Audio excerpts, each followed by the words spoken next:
আসসালামু আলাইকুম সবাইকে। আশা করছি সবাই সুস্থ আছেন, ভালো আছেন। প্রিয় ভাইরা, আজকে আমি আপনাদেরকে জানিয়ে দেব ৩টি বিষয় না থাকলে, অর্থাৎ ৩টি জিনিস আপনার যদি না থাকে তাহলে আপনি মালয়েশিয়া যেতে পারবেন না, আপনাকে এয়ারপোর্ট থেকে তাড়িয়ে দেওয়া হবে। ঠিক আছে, ৩টি জিনিসের মধ্যে প্রথম জিনিস, দ্বিতীয় জিনিস, তৃতীয় জিনিস সবগুলোই আমি আপনাদেরকে নিয়মাবলী সহ জানিয়ে দেব। তবে তার আগে আমি আপনাদেরকে রিকোয়েস্ট করব, যারা আমার চ্যানেলটিকে এখনও সাবস্ক্রাইব করেননি অবশ্যই আমার চ্যানেলটিকে সাবস্ক্রাইব করে আমাদেরকে হেল্প করবেন। ঠিক আছে, তো দেখেন, প্রথমেই থাকছে ডিজিটাল হেলথ বা অ্যারাইভাল কার্ড।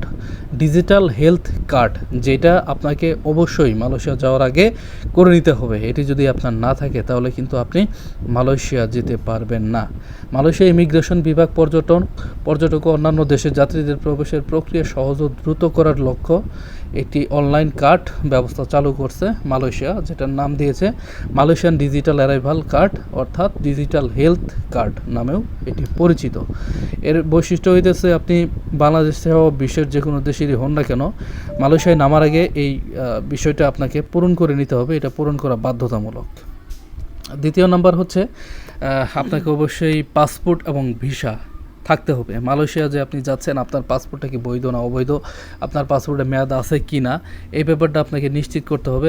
এবং আপনি কোন কাজের জন্য যাচ্ছেন, আপনার ভিসাটা কোন কাজের জন্য, সেই ব্যাপারটাও আপনাকে সম্পূর্ণ নিশ্চিত হয়ে তারপরেই কিন্তু আপনার মালয়েশিয়া যেতে হবে। ঠিক আছে, তো তৃতীয় ব্যাপারটা হচ্ছে যে আপনি ফিজিক্যালি ফিট কিনা। মালয়েশিয়া যাওয়ার পরে কিন্তু আপনাকে মালয়েশিয়ায় নামার পরে মেডিকেল করানো হয়, অথবা আপনারা হয়তো বা জেনে থাকবেন যে বাংলাদেশ থেকে মেডিকেল করার পরেও কিন্তু আপনাকে মালয়েশিয়া গিয়ে মেডিকেল করতে হবে। এটা কিন্তু অনেক বড় একটা চ্যালেঞ্জ। যদি আপনার কোনো ত্রুটি বিচ্যুতি থেকে থাকে বা আপনার রোগ বা অসুখ থেকে থাকে, তাহলে অবশ্যই বাংলাদেশে থাকা অবস্থায় যতদিন পর্যন্ত না যাচ্ছেন আপনার সমস্ত অসুখ বিসুখ ভালো করার চেষ্টা করেন। ভালো করার মালিক তো আল্লাহ, তারপর আপনি চেষ্টা করে যান ইনশাআল্লাহ। তো এই 3টা বিষয় যদি আপনি মেনে মালয়েশিয়ায় ভিসা নিয়ে, পাসপোর্ট সহ নিয়ে, আপনার সমস্ত কাগজপত্র নিয়ে যান, ইনশাআল্লাহ আশা করব কোনো সমস্যা হবে না। এই ছিল 3টি আপডেট, এবং পরবর্তী আপডেট খবর আপনাদেরকে জানিয়ে দিব এই চ্যানেলেই।